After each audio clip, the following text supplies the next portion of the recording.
Greetings. Happy Earth Day. Another year, another day, April 22nd, where we kind of can tell the truth about the planetary situation without fear of social reprisal. It's kind of shocking to me that every day isn't Earth Day, but that is our education and our cultural situation.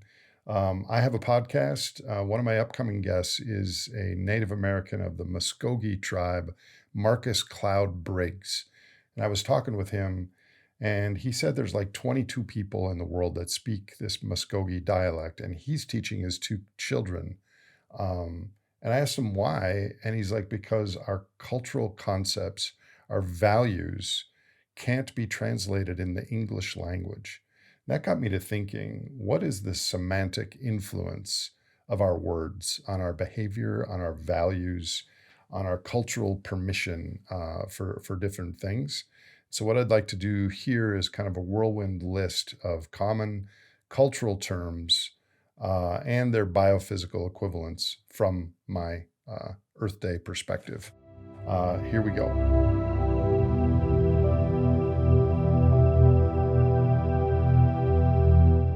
So first, economy, very common word. The biophysical equivalent would be the human ecosystem.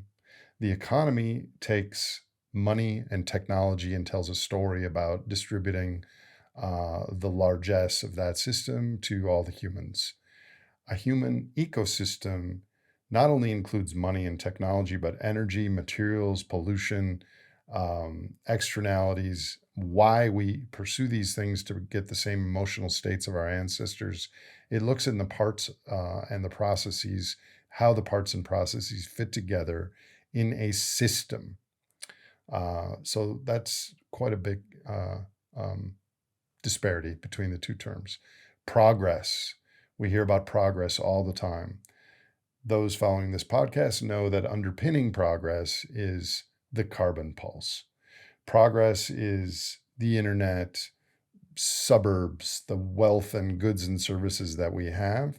The carbon pulse, in contrast, is 500 billion human labor equivalents per year added to the human economy, and we only pay for the cost of their extraction. And all other technology and industrial progress is based on that foundation and the foundation of the ecosystems underneath that. But this is a one-time endowment for humans. And of course, it's going to be very correlated with our historical progress, but it is the principle, and we're treating it as if it were interest. Technology. Technology can solve every problem. From my perspective, I think technology largely serves as an energy vector. So technology is able to offset problems that humans face. And a lot of people hearing this story, well, humans are clever, we'll figure it out. Technology always comes up with a way. But in most cases, over 80 to 90% of our technological inventions actually just create new devices that draw on future energy. The average American has something like 65 devices plugged in their houses. We have new innovations that give humans experiences that we didn't have before, like cell phones and televisions, or replace tasks that humans used to do manually or with draft labor. All of this requires energy. We need energy, technology, and materials for every single thing in the global economy, but most people just look at the technology portion of that. Finance. I have a master's in finance from the University of Chicago, and so I understand it, but from a biophysical perspective, I've come to believe that a better term is energy laundering.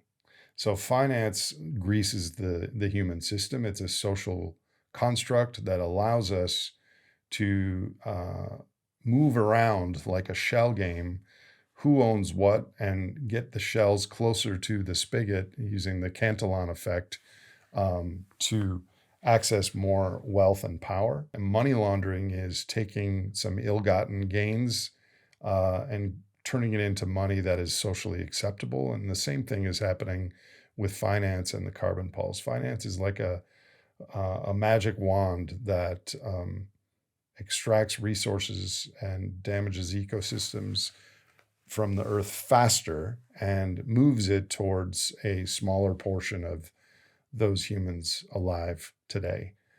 Energy laundering. Efficiency, from a biophysical systems perspective, the real word would be fragility. So we have pursued efficiency in our global supply chains, outsourcing to the least cost country of production, making things, tweaking things to be a little bit better, creating new partnerships in different areas that combine to have the lowest cost product. This has all been on the backs of incredibly cheap liquid fuel that greases the global transportation system. But what we've been efficient on is monetary profits and time and capital. We have not been efficient on soil degradation, natural resource conservation, ecosystem protection, and we certainly have not been efficient on resilience. Efficiency and resilience are kind of opposites. And so the more efficient we've gotten, we've actually increased the fragility of the entire system. Actually, if we were much, much less efficient today, there would be a lot more slack and opportunity for error in the system on the 6-continent overnight supply chain that we've built. The American way of life. From a biophysical perspective, this is largely due to the special geology and the seigniorage we get from the US dollar being the global reserve currency. The United States has used more fossil hydrocarbons and carbon than any other country in history. We tell these stories that it's the American way of life, the American dream, but we happen to have found and moved into a country that had a lot of ancient oceans here. There was more fossil hydrocarbons here than anywhere else in the world. We also have developed the petrodollar 50 years ago, where other countries in the world have to use our currency to buy key commodities, including oil. And this has resulted in huge economic benefits where we can consume beyond our means, and that deficit is siphoned up by the rest of the world who need dollars. So the American dream, yes, we are empathic and creative and have helped the world since World War II, but a lot of our wealth and productivity is due to these unique and potentially unsustainable tailwinds. Speaking of which, shale oil, we talk about the shale oil miracle. From a biophysical perspective, the reality is that shale oil is the bottom of the barrel. We've used the conventional oil has long ago peaked. We used the oil in the North Slope of Alaska, which is part of the United States. We've used the oil in the Gulf of Mexico. And now over half of our oil is in the shale plays. All the shale plays have peaked except for the Permian. The Permian's expected to peak in the next couple years. There is nothing after shale oil except perhaps oil shale, which is like Carrigan rock that has the energy density of a baked potato.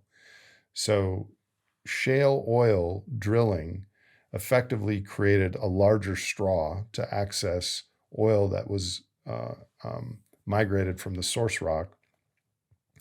And what it meant is we're that much closer to a slurping sound. And there's plenty of oil left in the United States. We'll probably be at some sort of plateau for a decade or so, a reduced plateau.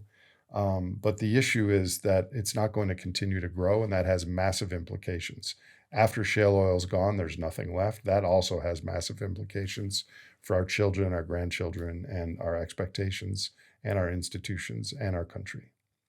Globalization, again, in contrast, the biophysical world might be dependency. We have a 6-continent supply chain that is completely dependent on liquid fuels. Many countries have pursued import substitution policies with the specialization, the whole economic comparative advantage argument of guns and butter, so that a lot of countries, including the United States, are no longer self sufficient on key goods. We have to import things like active pharmaceutical ingredients from India and China, lots of oil from Saudi Arabia and other places. So globalization has been growing for a long time, and we assume that this will just always be the case. But as oil gets more expensive, as complexity starts to not be affordable, the world is going to become a bigger place.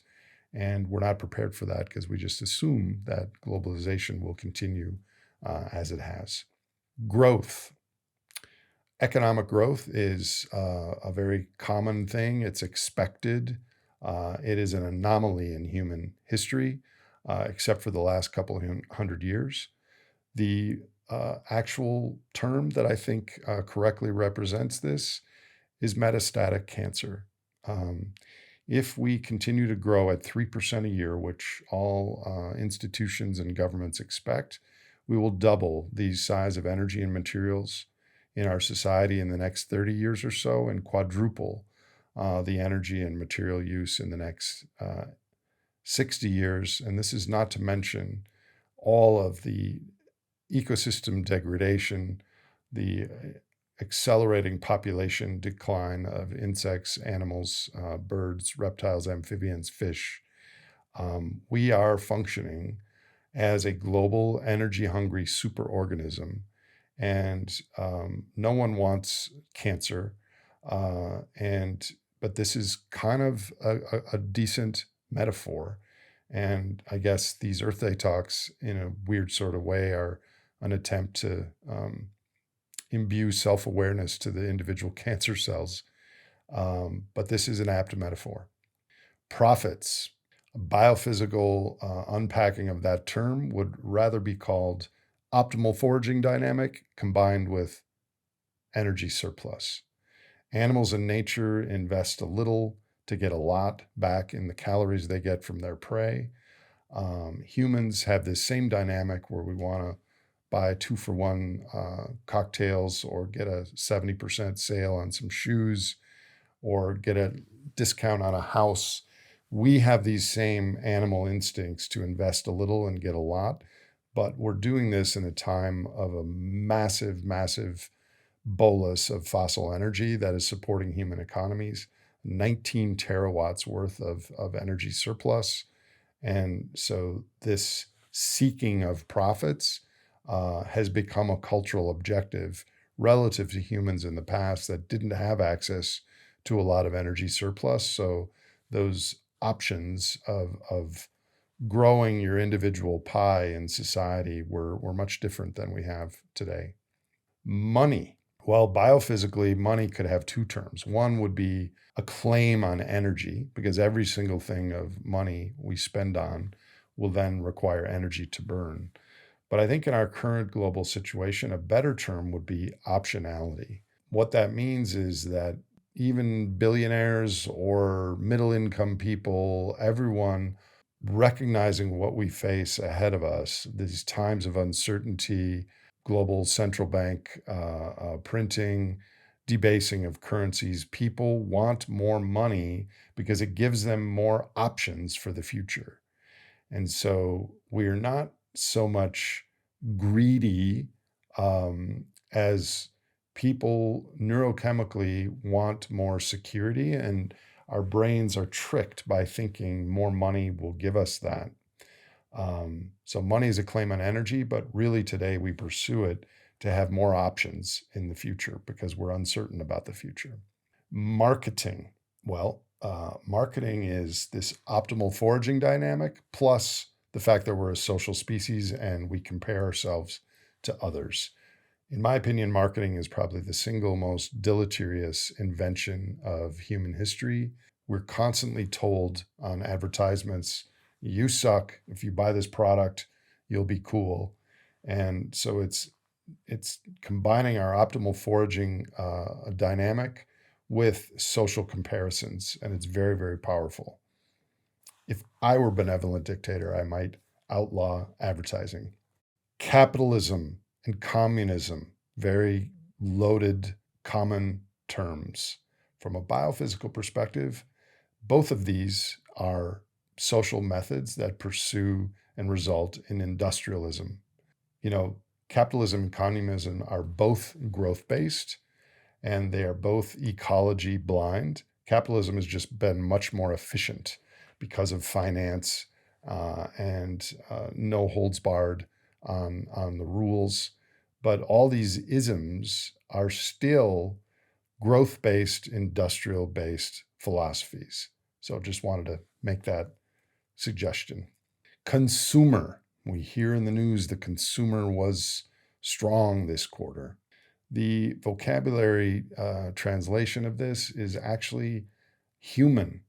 We're not consumers, we are human beings. We live in a culture that promotes consumption. But the reality is that we are biological creatures. Yes, there's the ecological definition of consumer, but an economic consumer labels us in such a way that consumption is expected and culturally approved. We are human beings. Fossil fuels. We have to get off fossil fuels. Fossil fuels are very powerful. The correct name is fossil carbon and hydrocarbon, or flammable fossils. Once we give the name fuel, it automatically gives us permission to burn it. Of course, we're going to use it. Of course, we're going to burn it. Of course, we're going to develop cars and infrastructure to access this thing. It's a fuel. So this is where semantics become very important. They are not fossil fuels. They are flammable fossils, which we as a culture are choosing to burn. The environment.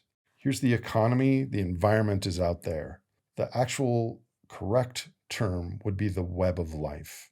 The environment is separate from the economy, but humans are embedded in a very intricate web of life with 10 million other species in complex, interacting, intricate, fragile systems. And so the environment is not out there, it's part of us, and we are part of it. Fish stocks, another common phrase in our vocabulary. No, actually, they are fish populations. Many things in nature are labeled such as they're there for humans to use. Humans are using almost 40% of the net primary productivity of the planet, in addition to all the stored fossil carbon. Fish are populations of species the same way that rats or armadillos or elephants or giraffes or dolphins are. So they're not stocks, they are populations. Apes. The true definition of apes is they are our family. There are 5 species of great apes: bonobos, orangutans, gorillas, chimpanzees, and human beings. We are one of 10 million other species, our nieces, nephews, cousins in nature, that have all followed similar paths evolutionary to this moment.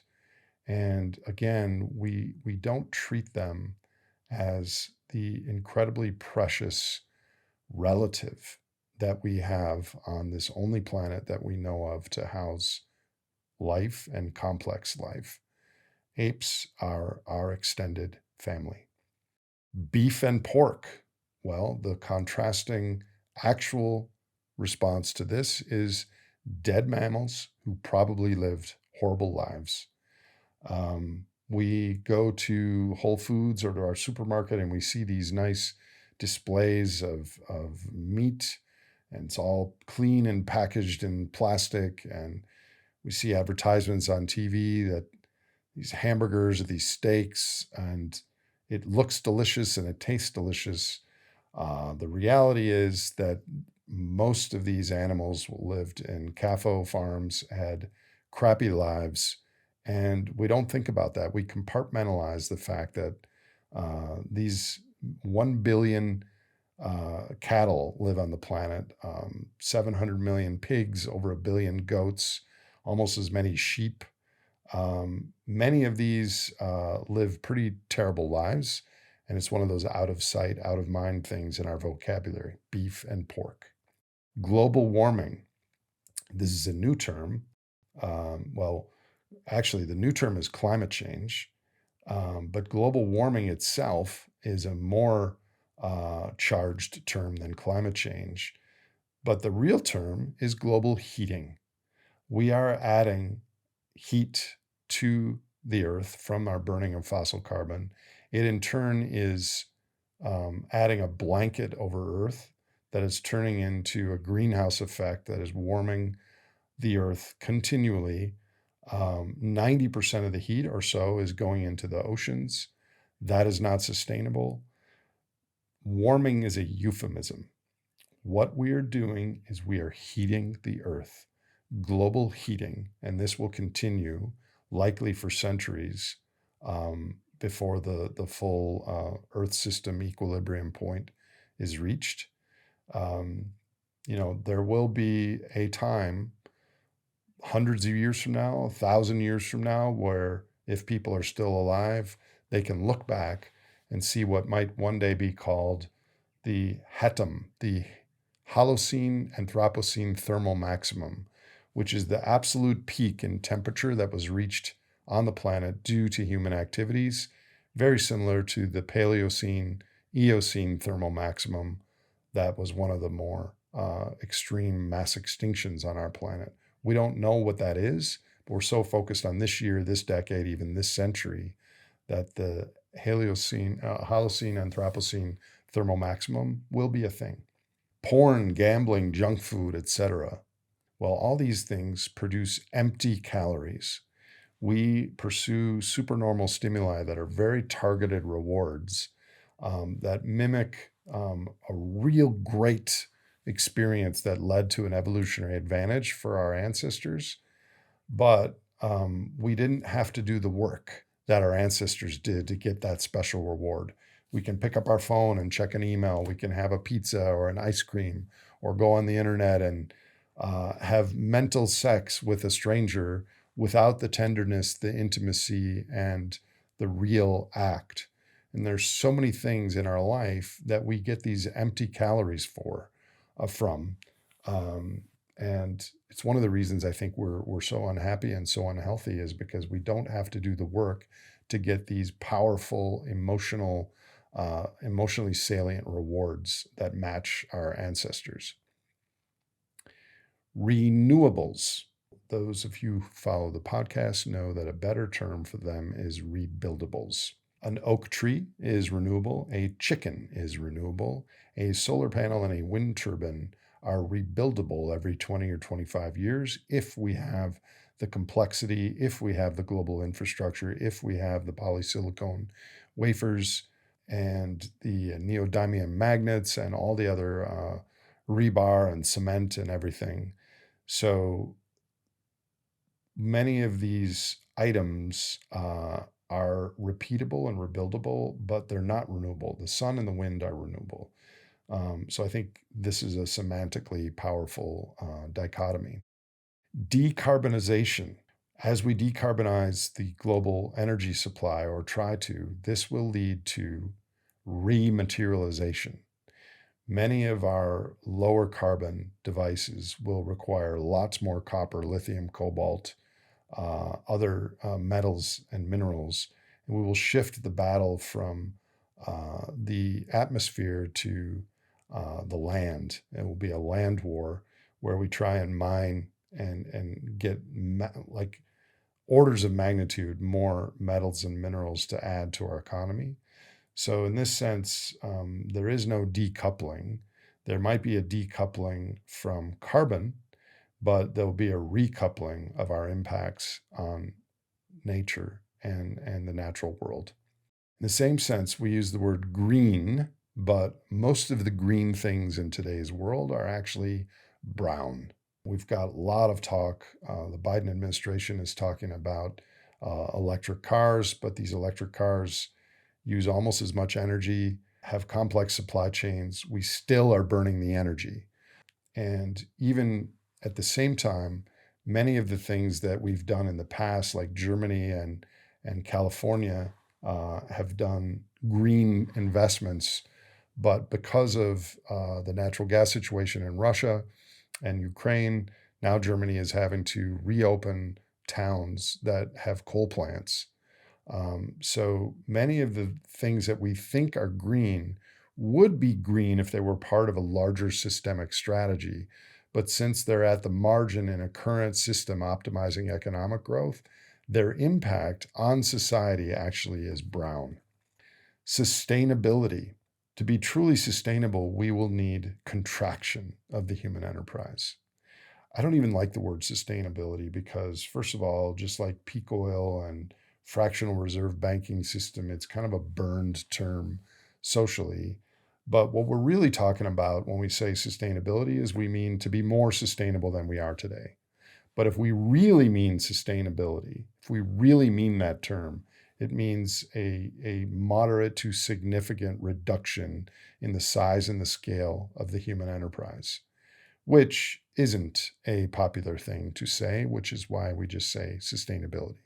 Need, the corollary there on the vocabulary for the future, is want. Of course, we conflate needs and wants, and many of the things that we want might very well be desperate needs for people in the global south or different generations in the future. In the United States, we use 100 times more energy than our bodies need, 215,000 kilocalories a day per United States citizen versus around 2,000, 2,500 that our bodies need. So many things in our world we conflate between wants and needs. Peak demand is in the news because we won't need oil anymore because technology will obviate the need for any more oil. The biophysical equivalent of that is a simplification. So humans use technology to solve problems. The technology results in complexity. The complexity builds a higher metabolism. For the last couple centuries, every single year, other than recessions, we have had more access to energy than the year before. And when oil starts to decline due to depletion, ongoing depletion is around 6% a year on the existing wells in the world, this will be many fewer fossil workers to support the economy. So peak demand is a real misnomer because, first of all, it assumes that oil is or gasoline is the only product from oil. If we were somehow to miraculously not need internal combustion engines at all because of EVs, we would still need around the same amount of oil. So to say that peak demand is a real thing and we will continue to grow after that is akin to saying that the reindeer on St. Matthew's Island didn't need lichen anymore, like peak lichen. So we have enjoyed a couple centuries of complexification because of increasing total energy. Once energy starts to decline, there will be the converse of that, which is a simplification. The name of my podcast and my work is The Great Simplification, because I think it's quite likely this could be the largest event that humans ever face. So I'm not a fan of the peak demand narrative. Governance.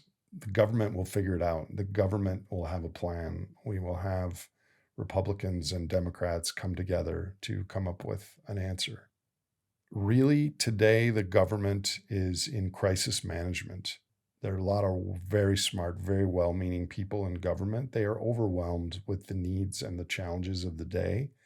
And I'm not sure that our current mode of governance can handle the systemic fragility and unexpected emergence of some of these threads that are going on in the world. So right now, people in government, and I know this because I talked to very senior people in Senate and Congress in 2020, and I got like 7 minutes to meet with them, or 10 minutes, because they're so busy with the needs of the day that they can't think 2 or 3 steps down the road. We're going to need something other than crisis management to solve what's ahead. We need foresight and scenario planning viewed from a systems perspective. The modern media, in contrast, the consensus trance or propaganda. I think the Ukraine war is one example where there's this public narrative that Ukraine is kicking butt and Putin is Hitler. And some of that is certainly true, but anyone that speaks opposite to that gets canceled or shouted down. The same thing with this story, the same thing with maybe climate change is being publicly discussed because the answer to climate change is building renewables and efficiency. So that's an answer. But it seems like the journalistic truth and integrity that existed 40, 50 years ago has dissipated. And now there is a path dependence nature to what we read in the conventional media. And certainly this complex systems story that I'm unfolding in this presentation is not going to be on the evening news ever.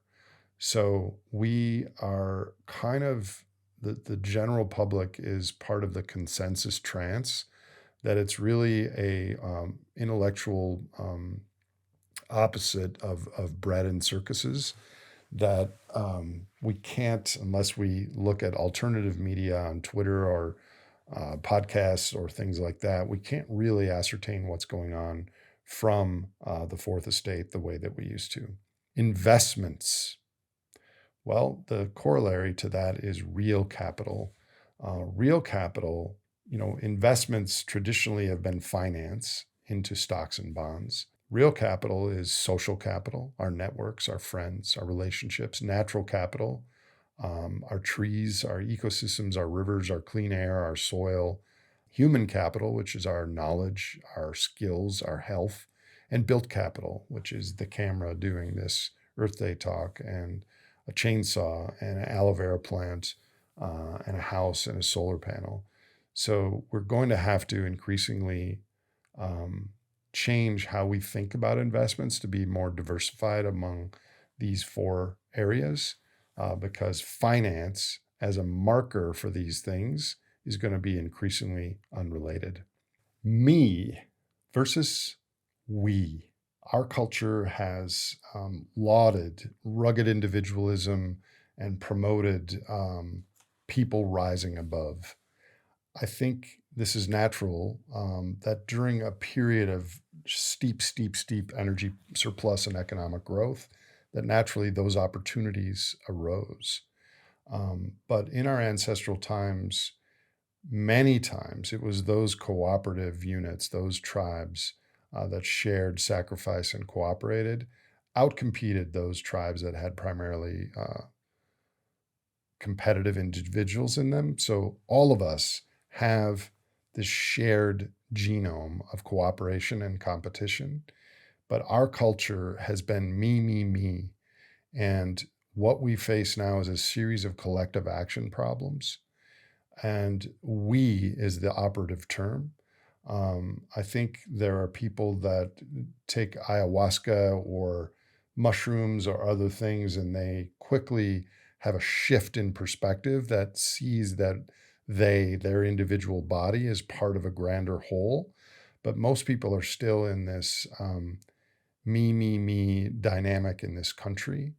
And I think we is the operative word for the future, not only we as a community and as a culture, but we as a web of life, how we relate to the other creatures on this planet and in the future.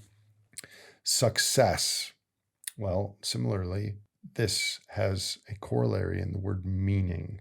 I think many people, of course, want to achieve success. Success during this one-time carbon pulse has been linked to having more money, which gets more bling and more social status. But people are now starved for meaning. They feel like just pursuing this rat race of dopamine and supernormal stimuli and gadgets is interesting and fun, but leaves a hollow feeling in your soul. I mean, the good news is, given the synthesis that I've laid out here and in my podcast, is we can make a difference. We can live a life of meaning now. Just pick any one of the multiple challenges that we face and dive into it and dedicate your life and be a champion for that task. But people want meaning, not economic growth or religion per se, but some value and directive in their lives, because economic growth is not going to give us meaning for too much longer. People, we come across a lot of people in our daily lives. We see people at the grocery store, the gas station, or the airport. The real word, I think, is relationships. We don't have time in this busy, wealthy society to actually have relationships with other humans the way that our ancestors did. And I expect this is going to be important again. There's a difference between people and relationships. Development. This is getting close to the core theme of Earth Day. I think development really means, wherever you are listening to this, watching this, it is an encroachment on your home, on your little place on this blue-green planet that is the ecosystems, the insects, the animals, the trees, the weeds that are part of your place, where you, your family, your friends spend your life. And at some point, the metastatic growth dynamic of the superorganism is going to lay this planet bare, and we're going to have champions that draw the line on development where they live and protect the natural systems, the ecosystems in their home, development and damaging our home. Homo sapiens, in contrast, Homo kaleidos, which is clever man.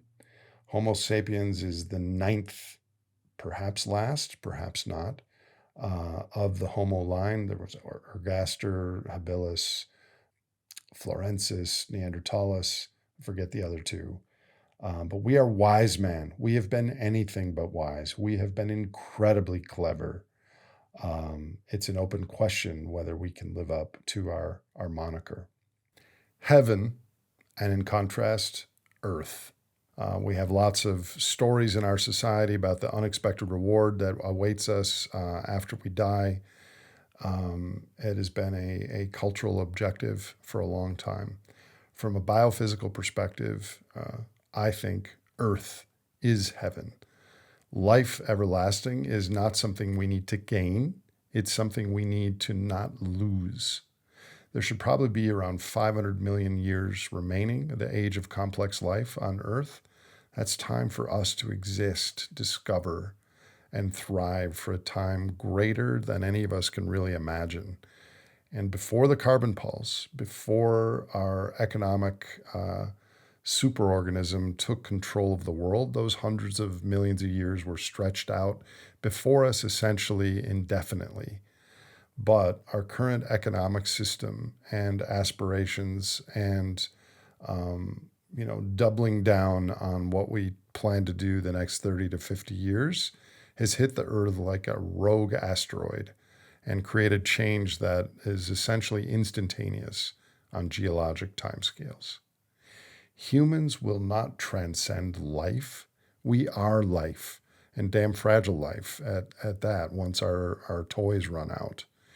If it were our primary goal to sterilize the earth of large life, of conscious life, and the diversity of this planet, we could find few ways more direct than what we're doing now. The only real long-term future is an ecologic and biophysical future. Paradise is ours to lose, and we're losing it. A trillionth human child sometime deep in the future should be able to share her world with hummingbirds, orangutans, elephants, and millions of other species, including to be able to watch a field of fireflies at night. I've come to conclude that such a future, many, many human generations in the future, coexisting with all the other wild diversity of life on this planet. That is heaven. And against all odds, I hope that people listening to this recognize our time and place and what's at stake in a very lonely universe. We have to value and protect the ecosystems and species that we share this planet with. Thank you for listening. I hope you play a role in some small way in your corner of this beautiful earth.